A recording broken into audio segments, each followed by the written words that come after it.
Hello दोस्तों, welcome to synopsis IAS. My name is Krishna. आज है 17 दिसंबर 2020। कोर्स है the Hindu and Indian Express in 5 minutes. एक दिन पहले की न्यूज़ पढ़ेंगे। जनरल स्टडीज़ के लिए आप सिनॉप्सिस आईएएस और redefine education for optionals PSIR optional by Riddhi Sharma it is started. तो आप देख सकते हो, ज्वाइन कर सकते हो। न्यूज़ देखने से पहले मैं आपको बताऊं कि ये जो कंटेंट है आप यहाँ पर सिनॉप्सिस आईएएस में स्पेशल कोर्सेज़ में जाकर ये देख सकते हो। तो यहाँ पर जब आप जाओगे तो ये link and then you can get the content here English और हिंदी। 17 से we have started uploading Hindi content as well. तो ये फ्री है, आप इस लेक्चर के साथ अगर देखना चाहो तो देख सकते हो। अरब स्प्रिंग। तो अरब स्प्रिंग वापस से न्यूज़ में क्यों है? अरब स्प्रिंग क्या थी? It was a series of anti government protest, uprising और आर्म्ड रिबिलियंस थे। पूरे मैक्सिमम अरब वर्ल्ड में ये फैल गई थी 2010 के आसपास, और ट्यूनिशिया में से शुरू हुई थी, स्टार्ट हुई थी। It was asked in UPSC prelims, already वह पूछ चुका है कहाँ स्टार्ट हुआ था।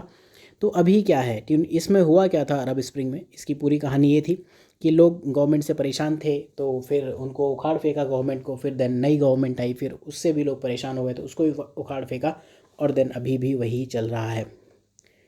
तो ये चीज़ें चलती रहती हैं। देन इसके बाद चिड़िया बिल्ली में हिमालयन सिरो। इसके पीछे तो लोगों ने पता नहीं आज क्या क्या न्यूज़ डाल दी है। ठीक है, 20-20 मिनट की न्यूज़ डाली हुई है। इसमें देखो क्या है, IUCN स्टेटस वल्नरेबल है। जो हमारा WLPA है उसका Schedule 1 है, मतलब एब्सोल्यूट प्रोटेक्शन, आप इसको मार नहीं सकते हो। इसकी जो खास बात है, ये बकरी, डंकी, काऊ और पिग इन सब का एक क्रॉस ब्रीड है। प्री में नहीं पूछेगा। हर्बीवोरस मैमल है। तो ये 2 पॉइंट और एक ये पॉइंट याद करना है। जो भी जानवर होते हैं अगर वो न्यूज़ में होते हैं, इंपॉर्टेंट होते हैं, उनका स्प्रेड आपको देखना होता है, कहाँ वो पाए जाते हैं। तो ये पहली बार हिमालयन कोल्ड डेजर्ट में मिला है। ठीक है, हिमालयन सिरो है तो कोल्ड डेजर्ट में नहीं मिलता है, और जितनी भी सिरो की स्पीसीज़ है सब एशिया में मिलते हैं। साथ में इस न्यूज़ में जो और इम्पॉर्टेंट चीज़ है, हमारे जो मीमर सर हैं, मीमर पटेल साहब, तो उन्होंने ये चीज़ मिस कर दी। रूपी भाभा वाइल्ड लाइफ सेंचुरी, ये भी हिमाचल प्रदेश में है, और ये जो ग्रेट हिमालयन नेशनल पार्क है ये भी हिमाचल प्रदेश में है। साथ में पिन वैली नेशनल पार्क भी वहीं है हिमाचल में। तो ये न्यूज़ थी, whatever you want to see. इसके बाद हिंदू में एक आर्टिकल था कि एक पैनल बनाया है, मिनिस्ट्री का पैनल है। उन्होंने कहा IIT की फैकल्टीज़ के लिए कोटा ख़त्म कर दो। तो पैनल का जो चेयरमैन है वो है V रामगोपाल राव, इनके नाम से कमेटी बनी है। इंस्टीट्यूट ऑफ एक्सीलेंस जो IOE स्टेटस होता है, तो ये क्या करता है, अगर किसी इंस्टीट्यूट को ये स्टेटस मिला हुआ है तो वहाँ पर वो रिजर्वेशन से फ्री हो जाता है, उसको रिजर्वेशन पॉलिसीज़ फॉलो नहीं करनी पड़ती। एक्ट कौन सा है? Central education institutes act, CEI act 2019, specially reservation इन टीचर कैडर। तो इंडिया में आप देखो कौन कौन से इंस्टीट्यूट्स हैं जहाँ रिजर्वेशन नहीं है। पहला, न्यूक्लियर से related Homi Bhabha national institute, ये Bhabha atomic research centre Mumbai के अंदर है। यहाँ पर मास्टर्स और PhD की स्टडीज़ होती है। देन TIFR, यहाँ फंडामेंटल रिसर्च है। टाटा ने इंडिया को क्या क्या नहीं दिया उसमें से एक ये TIFR भी है। देन स्पेस फिजिक्स लेबोरेटरी, ये इसरो की है। देन ये आपका GSI से रिलेटेड हो गया, रिमोट सेंसिंग। तो ये इन सब में रिजर्वेशंस नहीं है। अभी आप सोचो कि रिजर्वेशन देना वहाँ अच्छा है जहाँ आप सोशली जो वल्नरेबल क्लासेस हैं उनको आप ऊपर बढ़ाना चाहो, लेकिन आप उनको न्यूक्लियर या स्पेस में लाने से पहले कई बार सोचोगे। तो इनका ये कहना है कमेटी का, क्या नाम है इनका, V रामगोपाल राव का। इसके बाद अगली जो न्यूज़ है कि जो NRIs हैं वो अब पोस्टल बैलेट उनको दिया जाए। इलेक्शन कमीशन ने लॉ मिनिस्ट्री को ये लेटर लिखा। ठीक है, तो इलेक्शन कमीशन ने कहा कि आप ये वाला जो रूल है, कोड ऑफ इलेक्शन रूल 1961, इसको अमेंड करो। हम पोस्टल बैलेट उनको इलेक्ट्रॉनिकली भेजेंगे और वो हमें वाया पोस्ट भेजेंगे। तो ये न्यूज़ है, तो चलता रहेगा आगे कुछ दिन तक, प्री के लिए नॉट इम्पॉर्टेंट। ठीक है। देन इसके बाद केशव राव कमेटी, तो ये पार्लियामेंट्री स्टैंडिंग कमेटी के हेड हैं। तो ये मेनली है कि ऑटोमोबाइल सेक्टर में जो डाउन टर्न या रिवाइवल है वो कैसे उसको रिजॉल्व किया जाए। तो ये कमेटी ये कहती है कि स्टिमुलस लेके आओ ताकि डिमांड बढ़े। तो ये न्यूज़ है, ठीक है, और इसमें कुछ नहीं है।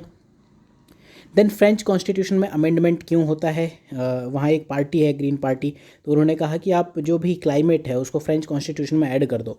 तो उसके लिए कॉन्स्टिट्यूशन में अमेंड करना पड़ेगा। इंडिया में कॉन्स्टिट्यूशन, ये आप कमेंट सेक्शन में बताना कौन सा आर्टिकल है, कितने टाइप के जो होते हैं उनमें बेसिक डिफरेंस क्या है। आप सिर्फ नाम बता दो और majority percentage if you know then you can write. France में क्या होता है, दोनों हाउसेस को अडॉप्ट करना पड़ता है।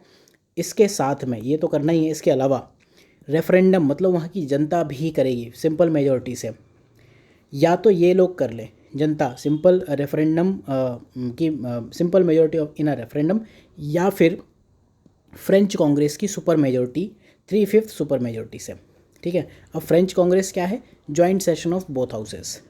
तो जो अपने यहाँ जैसे आर्टिकल है वो आप कमेंट सेक्शन में जो बताओगे, फ्रांस में उस आर्टिकल का नाम है आर्टिकल 89। तो इसके बाद पीएम वानी लगातार ये न्यूज़ में चलता रहेगा। तो पीएम वानी क्या है, prime minister WiFi access network interface. तो ये आर्टिकल है, मतलब ये ऑलरेडी आ चुका है, 9 या 8 दिसंबर की न्यूज़ थी, ऑलरेडी हम कवर कर चुके हैं। लेकिन अब ये जो है आप देखोगे यहाँ पर लगातार ये न्यूज़ में आता रहेगा, from digital India to digital Bharat. ठीक है, रूरल अर्बन गैप को कम करेगा, रूरल कनेक्टिविटी को बढ़ाएगा, ये सब चीज़ें करेगा। ठीक, तो इसको मैं आपको एक बार फिर से रिवाइज़ करा दूँ कि इसका प्री के लिए क्या काम है। पब्लिक वाईफाई नेटवर्क है। पब्लिक का मतलब ऐसा नहीं है कि फ्री वाला स्कीम है कि आप ये भी फ्री है वो भी फ्री है, ऐसा नहीं है। पब्लिक मतलब पब्लिकली अवेलेबल है, थोड़े बहुत चार्जेस दो आपको मिल जाएगा। ठीक है, पब्लिक डेटा ऑफिस एग्रीगेटर्स, जो नेटवर्क है वो एग्रीगेटर देंगे, PDOA। जो सर्विस है पब्लिक वाईफाई सर्विस, वो ऑफिसेज देंगे। बस ये याद रखना कि कौन क्या देगा। ठीक है, तो ये देंगे और पूरे कंट्री में होगा डिजिटल इंडिया के साथ में डिजिटल जो रूरल इंडिया मिसिंग था, तो उस रूरल इंडिया को इंक्लूड करने के लिए ये मिशन है। और ब्रॉडबैंड इंटरनेट सर्विसेज पूरी कंट्री में लाने का इसका प्लान है। So that was all for the day. Thank you for your valuable 6 minutes. तो मिलते हैं अगले लेक्चर में। प्लीज़ लाइक, डिसलाइक, शेयर और whatever you want to do, please do.